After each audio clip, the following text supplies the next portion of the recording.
Hello, everyone, and Happy New Year. Well, we bring a very interesting topic today. Infusing dance therapy with physiotherapy for mind body wellness is what Mansi Anand has been doing for the last, a decade or so, and joining me live from Singapore. Thank you so much and welcome, Mansi.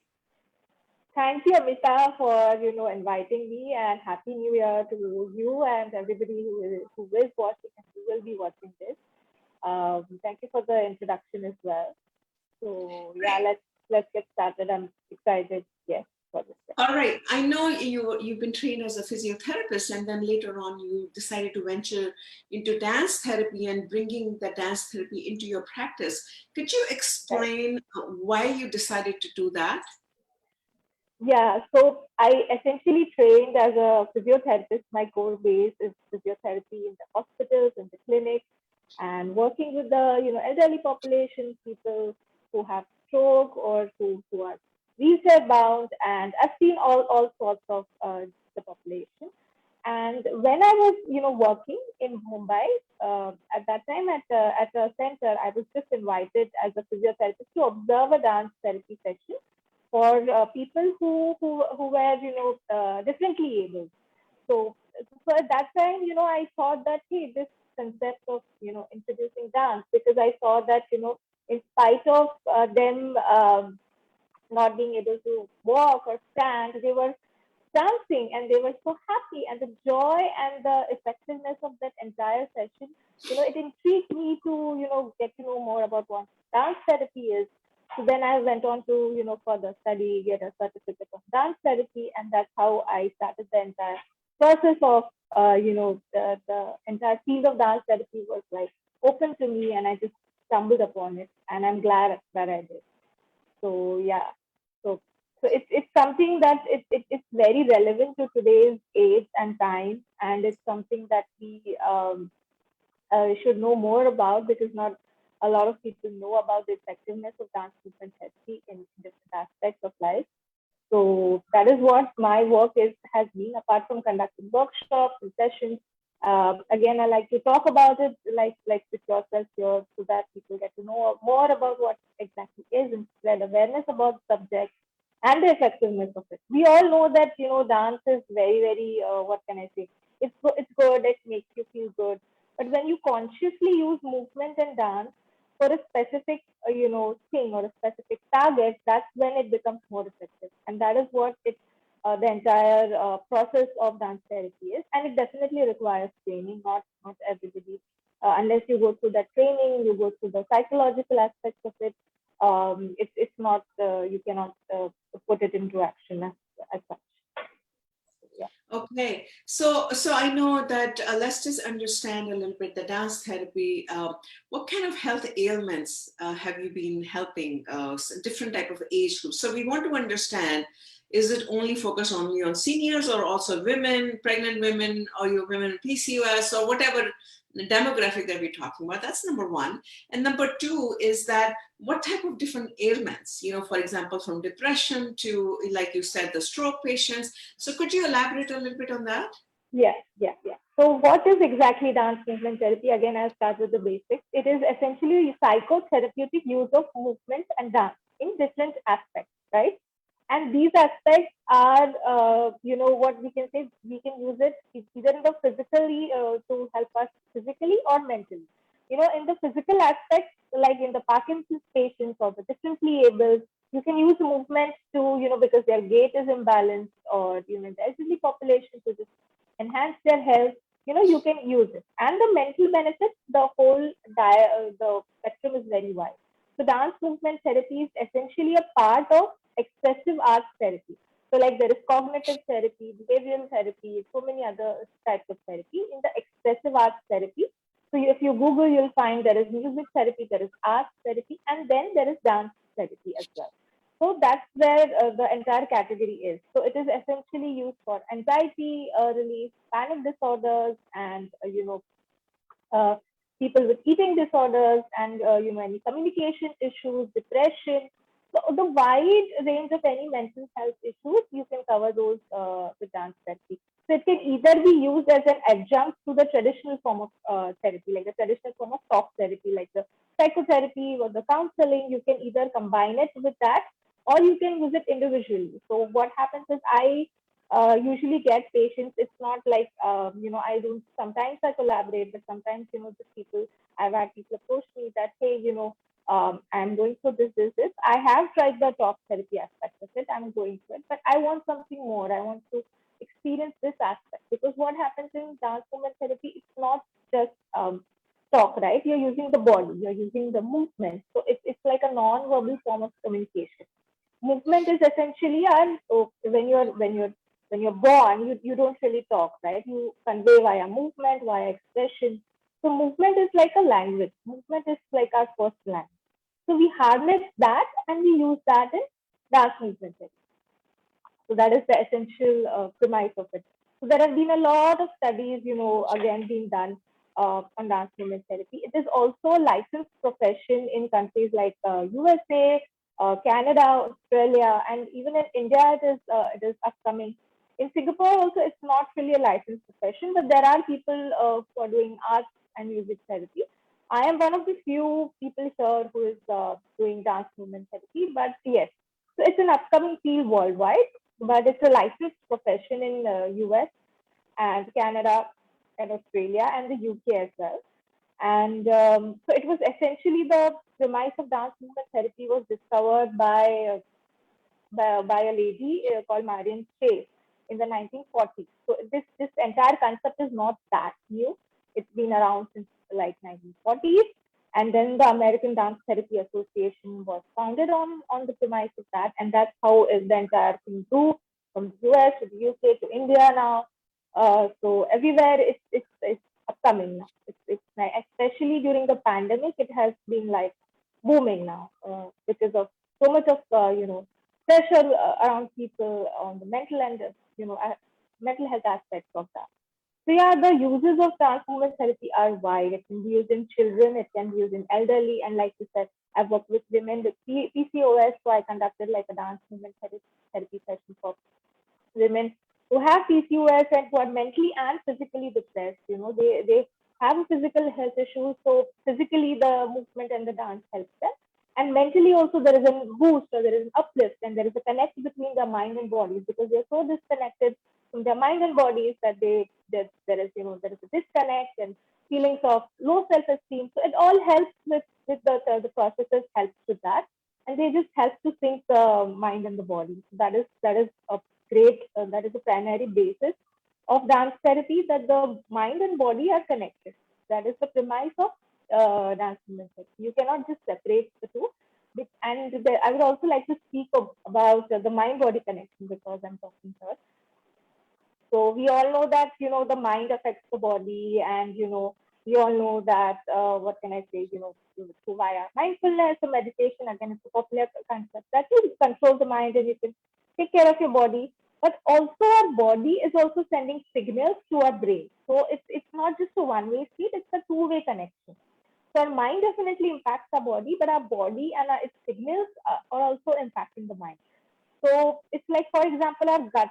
Our gut is like it's like called as a second brain. It has sensory receptors and it also produces hormones like serotonin. And it sends signals to our brain. So you say that the gut feeling, which they call, our body senses anxiety. You may sometimes some people feel anxious, and there is some movement in the gut, and that's how sensitive the body is. And we are somewhere with our so much of technology and so many things. We are always in the mind. So I always say that, you're in this mind, whether it's a phone, whether it is thinking something. So from the mind, we have to get back to the body. That is what dance movement therapy is. It uses the power of the body and the movement. So if I know that my body is affecting the mind, so I'm going to use movement and then I'm just going to connect with my mind to make myself feel better. And that's how the mind body connection is established. So this is the premise on which any dance movement therapy session or workshop is based on, and this is the entire premise on which I build my entire whatever sessions and. I think So I I think think that gives some clarity on what and how it is. No, I think that's a great information. And quite honestly, all the holistic medicine therapies are fundamentally talking about the mind and the body connection, and the Right, same right. as you said on the dance therapy as well. So let's just understand a little bit about a typical session, right? So what kind of dance are we talking about? Obviously, we're not talking about hip hop or, just going dancing at a Saturday night here. So we're talking more as a therapeutic movement, which Right. we all love to do, when we want to have a little fun. But in this case, we're talking about the therapy part of it. So Mhm. it would be different, I'm assuming, for a woman who's suffering from PCOS as opposed to an elderly who's probably having some heart health issue, right? So Right, talk to us a little bit about what does the dance mean in this? What kind of movement mean in right, this? right, right. So I'll tell you, like, I think that's a great question, and that question is like, I think it should be clarified and told again and again. So yeah, dancing for fun is definitely useful, and like if you go to Saturday night and it's going to increase your serotonin levels and it will make you feel good. But when you're consciously using it in the therapeutic aspect, the benefits are greater. And when it comes to like a typical session, so a typical, I'll tell you in two aspects. What happens in a typical workshop when there are a group of people, it's not just one person, but there are a group of people. So how do I start? So I initially start with some form of, again, fun movement, so that just to get the warm up and the movements are vigorous. And it may be, if there is no, in dance movement therapy, I would like to clarify that there is no particular dance form as such. Every therapist, every dance therapist has their own style, has their own form of movement. Included could be contemporary, it could be hip hop, but mainly it's about expression. We are not using it so in a traditional choreography sense. You are just going to see how the angles of the body are or how your movement. But in dance movement therapy, it's an expression of your own body, your own self. So that's where the difference lies. So we are not going to, there is no judgment, first of all, in any workshop or session. It's a safe space to express. It's more about expressing through your body and through your expression than talking. It's about expressing through your body. So there is a warm up. Then there are certain sequences that I have, designed, like the stress relief dance sequence or the body awareness dance sequence, and there are phases in those. So there is no particular form of dance form that is there. But yes, sometimes there is a particular movement sequence which I use, like there are fast movements, for example, the stress relief dance I just tell a little bit about. There are some vigorous movements to purge out the emotions, then there are the slower movements to uh, calm yourself. So the pace, the movement, the speed, and all of that varies, and it can be used. Or there are therapists, or there are dance therapists who just believe in the free expression. So again, it depends on the what movement therapist are you approaching, and how is their approach. And when it comes to, like you said, for a woman, whether it can be used for pregnant women, or it can be used postnatally, or women who have PCOS. And again, like you said, again, the movements are going to be different.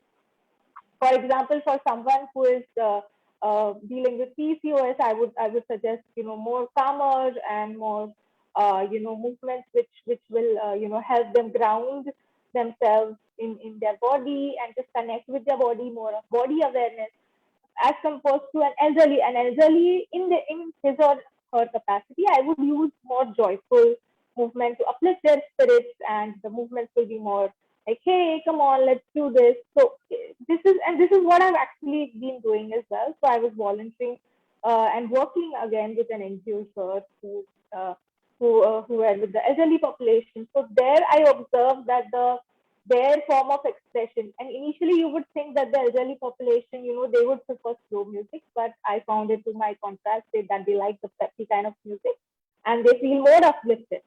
So it all depends on the age, the vibe of, if it's a class or a workshop, the vibe of the entire group. And if it's an individual, what are his or her needs? So, for example, when I'm dealing with an individual session of someone who has like a panic disorder and anxiety, so I'm going to focus more, again, like I said, on the calming movements, connecting with the body, the breath. Sometimes a lot of breath and body coordination is also used. and I'm going to help that person calm down and connect with their body. Because again, in anxiety is again like about the future, what will happen next, or what will happen next, what is this. Then bringing them to the present moment and helping them being aware of the body. So again, something called as body awareness sequence will help them beneficial. So it all depends on the individual. If it's one person, on that person's again, it depends on the person's capacity to be comfortable. Some people are like, some people, so I've observed this difference in individuals also, sessions which I've conducted with people. That some people are more open in their first session, they are more connected to their bodies, so they'll grasp it more quickly. And some people have a lot of disconnect. So then, their movements will be a little different. So it takes time, it takes a while for someone who's stressed, it takes a while for them to just, calm down and be start connecting with their own body. So the individual, it all depends on the individual whether it is like I said, you have to cater it for a particular audience. There is no one size fits all in dance movement therapy. Just like in any other form of therapy, it has to be customized according to whether it's like a group session or whether it is like an individual session. And there is no particular dance form that which is has to be used or has not to be used. There is creative freedom. There is you can use hip hop, you can use contemporary, you can make them salsa, whatever the vibe and whatever you feel that it's benefiting them, you can use that. But there is no specific what I can say. There is no specific this that you have to use this. It all depends on the dance therapist who is conducting, like what is their approach. So like I said, I usually have like a free approach as well as certain sequences that I have created myself, that I know that, say, this sequence will be beneficial for this person, or this sequence will be beneficial for maybe something called affirmation dance. Somebody wants to achieve something in life, they want to affirm, but they don't know how to do that. They affirm it with their bodies. So it all depends on the individual and the group aspect. Again, you have to pick up the vibe of the class or the vibe of the individual, and sometimes it's very spontaneous as well. You plan and you go, and then you feel that, oh, this may not work, so you change your approach. So it's all like that. But yes, there is no restriction on age. There is no restriction on dance form. That is to my perspective. Age, gender, dance form, no restrictions. Well, thank you so much for being with us. This was just a quick intro on how dance therapy can be therapeutic moving into the new year. I know everyone's probably had a great New Year party. I don't know. I did not have one. I was at home. I did not want to get Omicron or give Omicron. But on the other hand, use dance as a therapy for our mind and body wellness is what we are talking about. We're bringing this workshop to you this year from Mansi. So stay tuned and thank you and have a happy new year and a great week. Bye-bye now. Thank you, Avita. Thank you so much, everybody. Thank you for inviting me for Thank, this. It's been great. Thank you so much. thank you. Bye-bye.